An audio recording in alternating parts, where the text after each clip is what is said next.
What a lineup. 6.0 Ranger, first gen, Rowdy 4G. Let's go.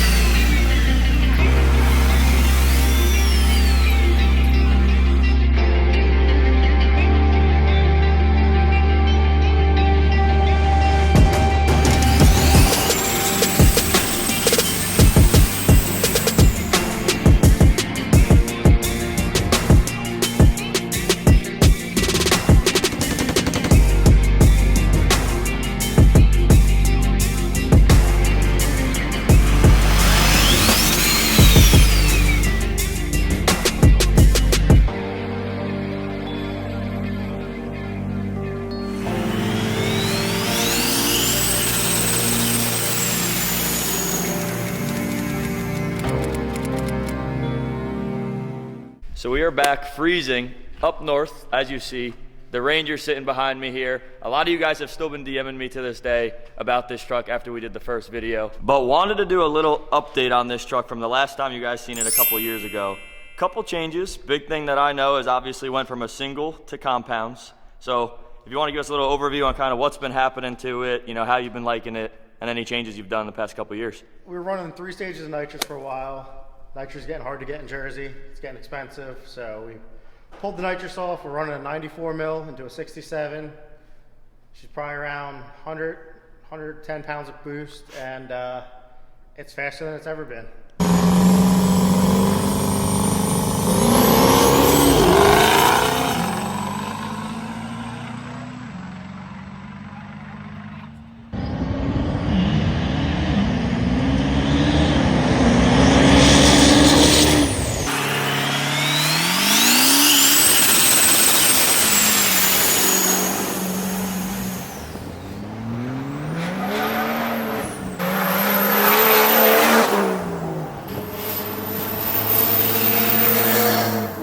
And we're lucky enough as well to have a couple other trucks out for this video as well. As you see that first gen poking in the background and this Rowdy 4th gen little 2G swap, we'll talk about those in a little bit as well. But it's a video that you guys are gonna wanna continue to see for sure. But walking around here, so how you been liking the compounds over the single? The compounds in this thing, for the weight, it spools up quick. I'll never put a single back on it. It just comes alive instantly. We were able to drive on the street now. Doesn't smoke the road out where you're just cruising. I just want to go back to a single. It's just, there's not enough truck to hold back a single to make big power, and compounds was the answer to it.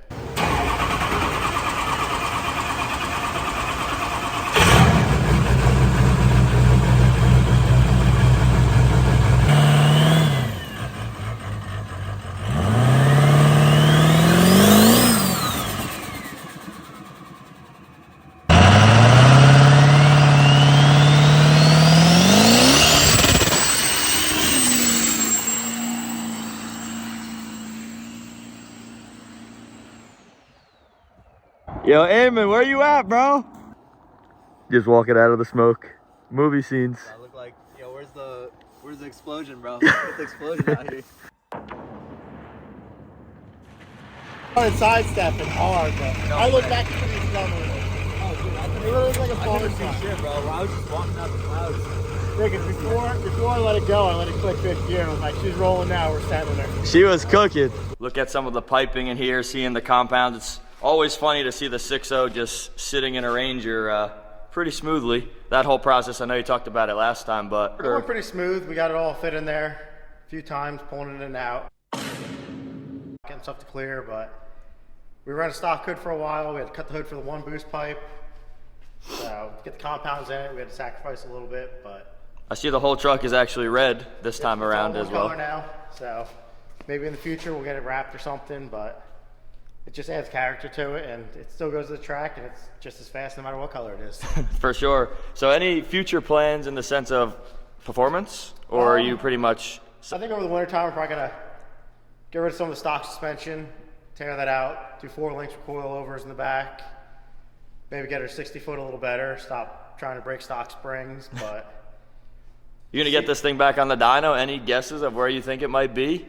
tossing it back on the dyno with the compounds? We ran the dyno with a single on it with 1 kit of nitrous, a 126 jet, made 1020.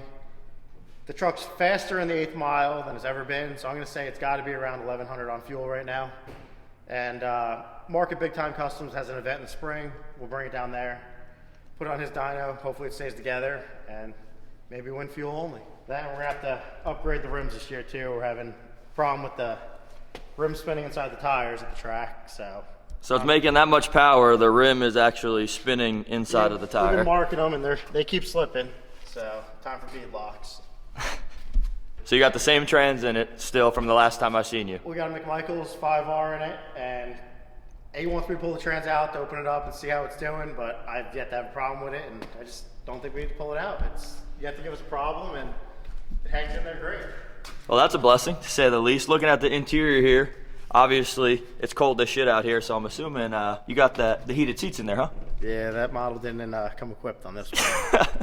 Well, this little Ranger is always cool to see. Ripper, to say the least. I've heard a lot about this service truck over here that looks like you just average old 6.4, huh?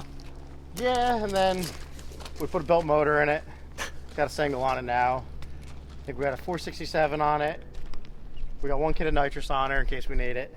In case you need it on the service rides, you know, might need it. We still got to use it every day. It's got a transfer tank in the bed. We got the fuel system in the bottles just laid in there for now, but Casually in there. When you're running late to service. But we still use it every day. And she's got 400,000 on her. She's getting old, but on the truck, it's got a brand new motor in it. Oh, you put a new motor in it, okay. New motor, belt trans. This is the second motor though, you said, right? Second motor, yeah. Tucked in there with a single, and she's, for a service truck, she's still running 12 2s in the quarter with everything in it, so it'll hold its own on the highway. Very casual. Nothing too crazy. No, little sleeper, stock wheels. You would never expect it, dude. That's actually comedy. A little cold.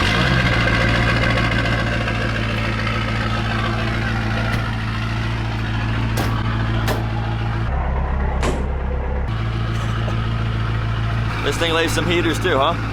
It does.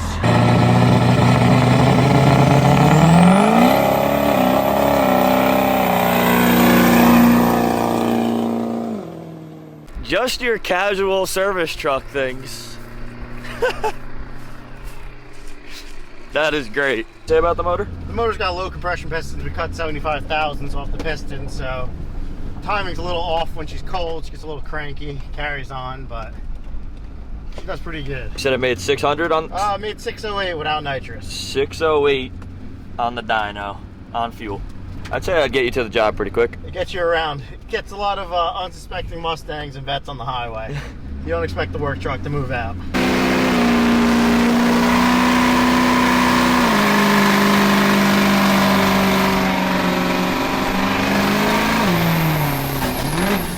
Yo! I would say that's service truck approved right there. The 6.0 man himself forgot to also mention that he's recently put together a 6.0 Powerstroke boat. Yeah, we put a built 6.0 on a 24 Baja Outlaw.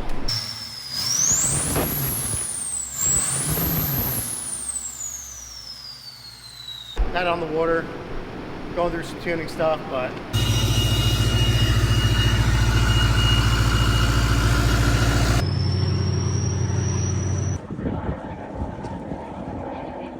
we'll have it out this spring. We'll get a video on that one. Yeah, come summer or spring, we'll have to check that out for sure.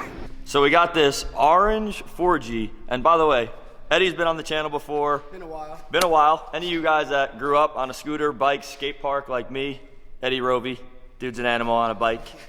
But 2G swap, 4G. He's got a couple second gens, but this is a new pickup for him, so I want to hear a little bit about it. Yeah, it's 2014. Obviously fourth gen Bighorn, I think. I don't even remember. More of a second gen guy myself. But it's got obviously second gen swap with a 472. It's got a Hamilton Street Series head, push rods, valve springs, coolant bypass. I just put a S&S 12 mil high speed pump in it. What size injectors are in it? I think they're 25% over. And of course, gotta have a manual. It's got the G56 in it with a dual disc. Eddie's about to get after it a little bit. Good old 4G.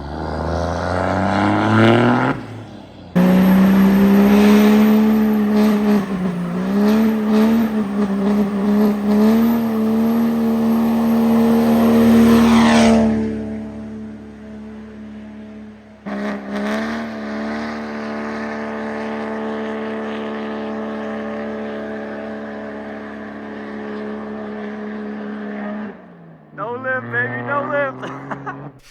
And yeah. G56 truck is always cool, and it being orange, and that says paint, right? Yeah, factory paint. I like to try to keep it. I had a single cab that was that Viper blue.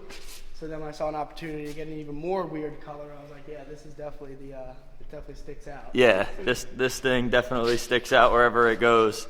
Definitely looks sick though. How you been liking it, mainly being from a second gen going to 6.7? Getting a little spoiled. It's 4-linked in the back from the factory because it's 2500, you know. It is nice getting it. It's cold. The heated seat comes on, the heated steering wheel. And it's nice to have a little extra space because I've always had single cabs. So having a 4-door, I'm like, I turn back, I don't have to stuff behind the seat. Yeah. But all around, I mean, this is like my daily driver, so it's definitely a nice change. But I'm still a second-gen guy at heart. Second gen guy at heart. I mean, my second gen would have been here, but we actually, me and Nick, painted it in 2 days because it was 2 different colors. And the first time it's ever gotten babied, it actually blew the head gasket last night. Shocker. So even though I know that's a 6.0 thing, but you know, it happens. It happens to the best of us. Oh, for sure. We'll have to catch that on the next trip up here. Yeah, I'll be it'll back probably in the summer. And it'll be back better than it is now, that's for sure. Sick. Well, good luck with it, and congrats on the new rig. One of the cleanest first gens I've seen in a minute. It's up here on the lift. Gonna get a little rundown of this unit right here. It's always nice to see an old truck brought back to life, man. So what's kind of been the story behind this thing? So I built the first gen a few years back, and then somehow got roped into Duramaxes, and learned that those get pretty expensive pretty fast. So I found an old first gen, and I was like, F it, let me get back into a first gen. I'll fix these trans lines, fix these brake lines, just drive it, tow the jet ski, just do truck things. So we get to tearing it apart, and I'm like, we need brakes, we need this, we need that, and before you know it, that happens. Because at the same time I wanted to buy a new truck, but it was during COVID and they were like 120 grand. So I'm like, I'll just build a brand new truck, like tear this whole thing apart. We had my whole shop filled with this thing. And that's what I did. Everything's brand new NV 4500 trans. The only thing from the original truck is the block to the engine. Went to Indiana, got a D150 body, completely rust free, found it in a barn with like 3 inches of dust on it. There you go. And I actually had to buy like 4 more trucks because I couldn't find a frame nice enough. So I finally found a frame and started mocking everything up. I actually built this whole truck out of cardboard at first. Like, had no idea what was going on. I just knew I wanted a truck on coilovers because my old first gen ran like a ton of bricks. And this truck runs real nice. It probably comparable to this truck, like driving wise. Yeah. It's a very smooth ride, fun truck to drive with the 5-speed. So what year is this truck? So that body is an 86. 86. And the grill and rad support is from another 92 truck I had, and the original donor truck was a 93. And it's got 12 valve in it. Yeah, 12 valve Cummins, still the VE pump, because I like how fast they start. It got, you know, turbo-wise, injector-wise, anything done there, or more or less? So the whole motor is built. It's girdled, it's headset, Oh, wow. It's got push rods, it's got beehive valve springs. Size-wise, what would you say size lift is on this? I see obviously the Kings and whatnot, so like I but said, when I first built it, and I did a little miscalculation, it was 24 inches of lift on 42s on 26 by 16s. originally. And that just didn't look right to me because it was just these big wheels taken away from the hundreds of hours in body work I have. Yeah. And I found these welds in Detroit and just drove to Detroit, got the welds, and then it went on 39 5s. So you're on welds now. What size are these? And then ultimately, they're 16 5 16s. Little Don Pablo? And ultimately, I was just, the 39 5s were even too hard to tame. It had a little shake with the beads in the wheels, so I dropped it down to 35s, lowered the shocks as much as I could. And this is where we're at now. I think it's about 14 inches if my dad's truck is a stock height. It's got the new truck of comedies, like when you turn the blinkers on, I have side view cameras, I got front camera, back camera. Damn. Like I said, I wanted a new truck, but I like the old stuff. Yeah. So I just tried to incorporate as much modern stuff into the old truck as I could. Definitely rare to see an old first gen put together like this. So had to check it out. This thing is absolutely insane. I mean, at the end of the day, old farm truck brought all back together like this. Any of you diesel enthusiasts will have to appreciate this. All the time and work that has went into this truck. But it looks freaking mint. Yeah, I think all said and done, I broke my ankle the first time when I started building this. So I had 8 months to learn how to walk and get around again. So I spent every day in the shop for 8 months straight building this truck. There has to be 2,000 hours in it. Why does this thing casually just rip?